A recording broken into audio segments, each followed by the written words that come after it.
আসসালামু আলাইকুম। আমি আপনাদের মেন্টর আবির হোসেন রাকিব ক্যারিয়ার হাবের পক্ষ থেকে আপনাদের সবাইকে স্বাগতম। তো আজকে আমি যে বিষয়টি নিয়ে কথা বলবো, খুবই ছোট ছোট যে ভুলগুলো আছে, যে ভুলগুলো থেকে আমাদের ডিজাইন নষ্ট হয়। তো ওই ভুলগুলো যদি আমরা না করি, তাহলে আমাদের ডিজাইনগুলো কোয়ালিটি অনেক সুন্দর হবে। হ্যাঁ, তো প্রথমে আমি যে জিনিসটা রাখছি এখানে করে, তো এটাতে দেখেন, এখানে আমি আইকন দিয়ে দিচ্ছি যাতে করে আপনারা বুঝতেই পারেন যে না আসলে এর ভিতরে সমস্যাটা কি। যদি না বুঝে থাকেন আমি বলে দিই। তো প্রথমত হচ্ছে দেখেন এখানে একটা ফন্ট ইউজ করা হয়েছে, ঠিক আছে, কিন্তু এখানে কিন্তু ফন্ট ইউজ করা হয়েছে দুইটা। তো এখন দেখেন আপনি একটা কার্ড ইউজ করতেছেন বা কার্ড বানাইতেছেন, ওই কার্ডের ভিতর আপনি দুইটা ফন্ট আপনি রাখলেন এরকম, তো জিনিসটা কিন্তু দেখতেই খারাপ দেখা দিতেছে। তারপরে এখানে যে ফন্ট সাইজটা আছে, ফন্ট সাইজটা সেম রাখছেন কিন্তু রাখছেন হচ্ছে রেগুলার ফন্ট। যদি একটু মিডিয়াম ফন্ট যদি এখানে ইউজ করা হয়, যেরকমটা এখানে ইউজ করা হয়েছে, তাহলে কিন্তু দেখতে আরো সুন্দর দেখা যায়। তো দেখেন এই যে ছোট একটা ভুল, ঠিক আছে, এই ছোট ভুলের কারণে কিন্তু ডিজাইনের মানে সৌন্দর্যটাই কিন্তু নষ্ট হয়ে গেছে। আচ্ছা, এরপরে আমি যদি বলি এটার বিষয়ে, আমি জাস্ট এতটুকুই বলবো যে এটা হচ্ছে ব্যালেন্স নিয়ে আসলে এইটা, যে এখানে দেখেন ফন্ট, তারপর হচ্ছে বাটন সবগুলো মানে সেন্টার অ্যালাইন করা, সবগুলো সেম, কিন্তু এটা কিন্তু লেফট অ্যালাইন করা, কিন্তু হেডারটা আর হচ্ছে বাটনটা সেম অ্যালাইন আছে, কিন্তু প্যারাগ্রাফটা কিন্তু এদিকে সরে আসছে।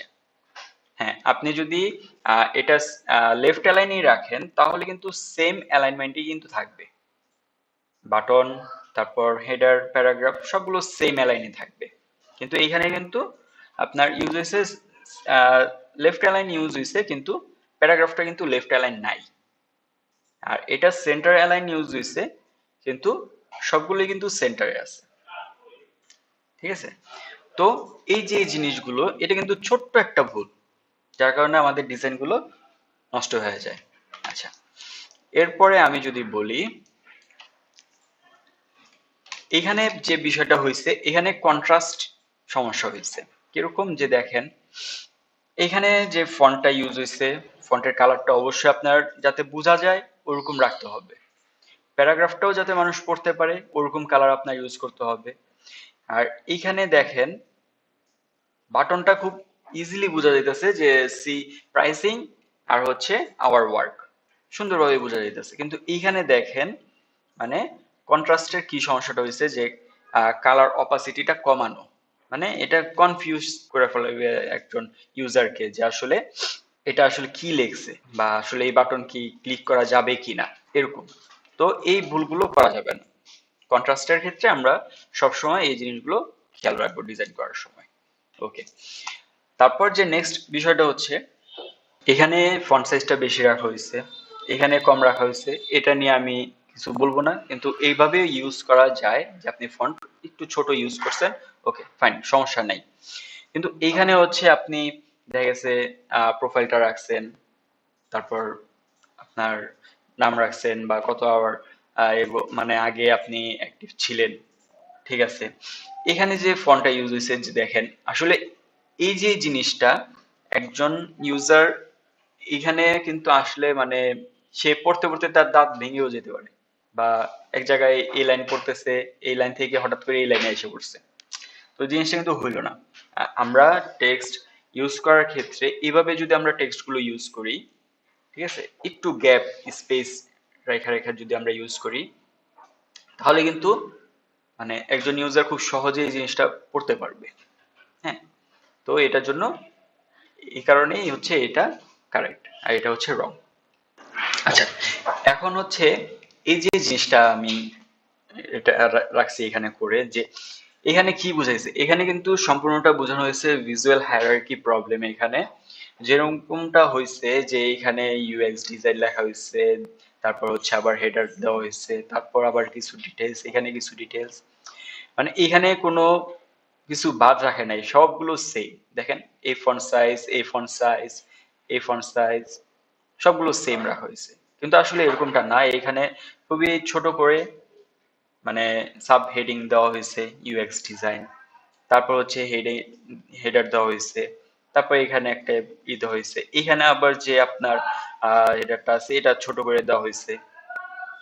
হ্যাঁ, তো এখানে দেখেন এখানে কিন্তু অনেক বড় করে দেওয়া হয়েছে। তো এই ডিজাইনটার দিকে আপনারা যদি একটু লক্ষ্য করেন, আর হচ্ছে এই ডিজাইনটা যদি লক্ষ্য করেন, তাহলে এটার সৌন্দর্যটা আপনারাই বুঝতে পারবেন যে আসলে এটা কতটুকু সুন্দর দেখা যেতেছে আর এটা কতটুকু অসুন্দর দেখা যেতেছে, তাই না? তো এই যে দেখেন এই ছোট্ট ভুল, এখানে আপনারা দেখেন একবারে ছোট ভুলটা, এটা কিন্তু আমরা রেগুলার ডিজাইনেই আমরা করে থাকি। তো এই যে ছোট ভুলটা, এটা যদি আমরা না করি, যদি আমরা এরকম করে কাজগুলো করি, তাহলে কিন্তু ডিজাইন সুন্দর হয়ে যায়। তো এখানে যে জিনিসটা বোঝানো হয়েছে যে কনসিস্টেন্সি, ঠিক আছে?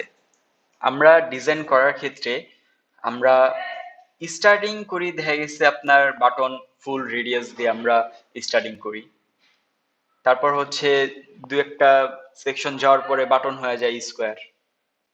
হ্যাঁ, তারপর ফন্ট সাইজ একটা ইউজ করি, আবার আরেক জায়গায় আরেকটা ইউজ করি। দেখেন এটা আসলে করা যাবে না। আপনার ডিজাইনের যে একটা কনসিস্টেন্সি আছে এটা আপনাকে ধরে রাখতেই হবে। প্রথমত এইখানে আমার ডিজাইন যখন স্টার্ট হয়েছে, বা আমি এইখানে যেহেতু রেডিয়াস ফুল রেডিয়াস বাটনটা আমি ইউজ করছি, এখানেও আমি সেম রাখবো। কিন্তু আমরা যদি এইখানে আমরা ফুল রেডিয়াস রাখছি, এইখানে আমরা স্কোয়ার বাটন রাখছি, এতে কিন্তু মানে ডিজাইনটা কিন্তু সুন্দর হইল না, তাই না? তো এই যে ভুলটা, দেখেন এই ছোট্ট একটা ভুল, আমাদের এই ছোট ভুলটার কারণে ডিজাইন কিন্তু দেখতে খুবই বাজে দেখা যাইতেছে। আর এগুলো আমরা অনেকেই এই ভুলগুলো করি, যারা বেসিক লেভেলে আছে, যারা নতুন শিখতেছে, তারা এই ভুলগুলো করে থাকে। তো আমার সাজেশন থাকবে যে আমি যে বিষয়গুলো আজকে আপনাদের সাথে আমি শেয়ার করলাম, তো এই জিনিসগুলো আপনারা খেয়াল করবেন, খেয়াল করে কাজ করবেন, তাহলে আমার কাছে মনে হয় যে আপনাদের ইউআই ডিজাইনটা খুব বেস্ট হবে। হ্যাঁ, তো এই তো আজকে আমার ভিডিও এতটুকুই ছিল, ছোটখাটো একটা ইউআই বেসিক টিপস হিসাবে আপনারা নিতে পারেন এটা। তো যাই হোক, তো আমার ভিডিওটি যদি আপনাদের ভালো লেগে থাকে, তাহলে অবশ্যই আমাদের চ্যানেলটিকে সাবস্ক্রাইব করে দিবেন, লাইক কমেন্ট শেয়ার করবেন। পাশে থাকার জন্য আপনাদের অসংখ্য ধন্যবাদ। সবাই ভালো থাকবেন। আসসালামু আলাইকুম।